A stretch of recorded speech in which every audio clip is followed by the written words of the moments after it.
Hi, my name is Frank. I work in sales.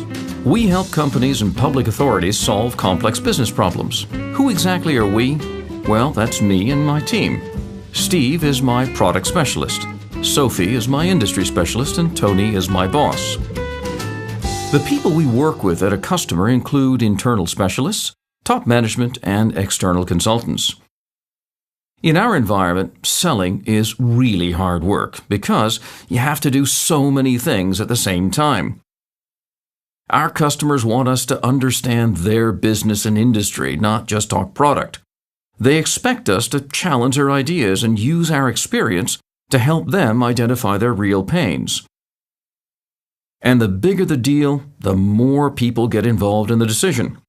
So I have to understand all of their needs as well and create good value propositions for everybody.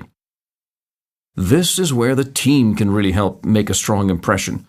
For the customer, it's a bit like a movie preview. They get to meet the actors and then decide whether to see the film. Another thing that's hard work is making sure we come across as one team. There's nothing worse than confusing the customer with mixed messages, the kind of thing that happens when an important meeting is prepared at the last minute.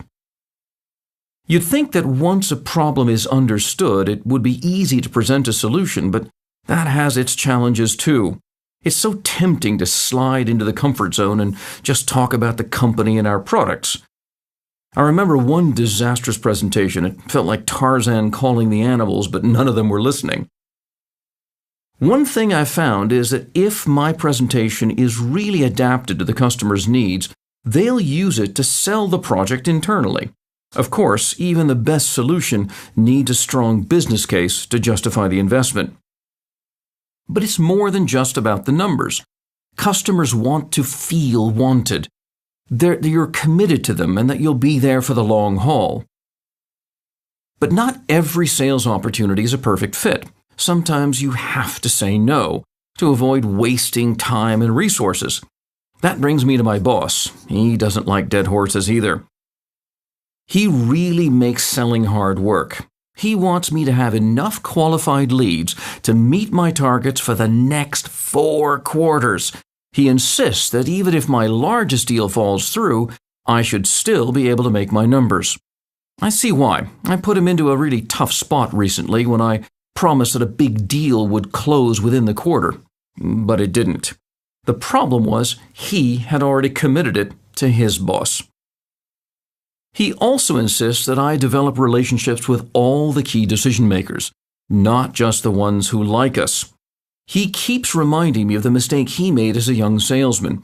He thought he had this huge deal in the bag, but when it came to the final decision, the people who had supported him all along turned out to have no influence at all. Maybe that's why he's always checking whether we're really talking to the right people. And if all that's not enough, my boss also wants us to do more than what customers expect. He says it's going that extra mile that gets you the win. But you know what I hate most is when my boss makes me analyze a lost deal to figure out what went wrong. It's an emotional roller coaster, but it does keep me from making the same mistake again. And then there's my team. They really have some weird expectations. They want to know everything that's going on in my sales process. Well, I guess it's okay. They get information that I can't, and they help me win more deals. So now you can see why selling is such hard work. I have to meet the needs of my customers, my boss, and my team. So why do I do it? Because I love the independence and the satisfaction of helping customers solve problems. They know I'll do everything I can to help. My boss challenges me all the time, but that makes me better.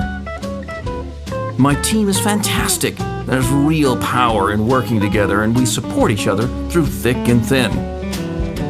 And the rewards, well, they speak for themselves.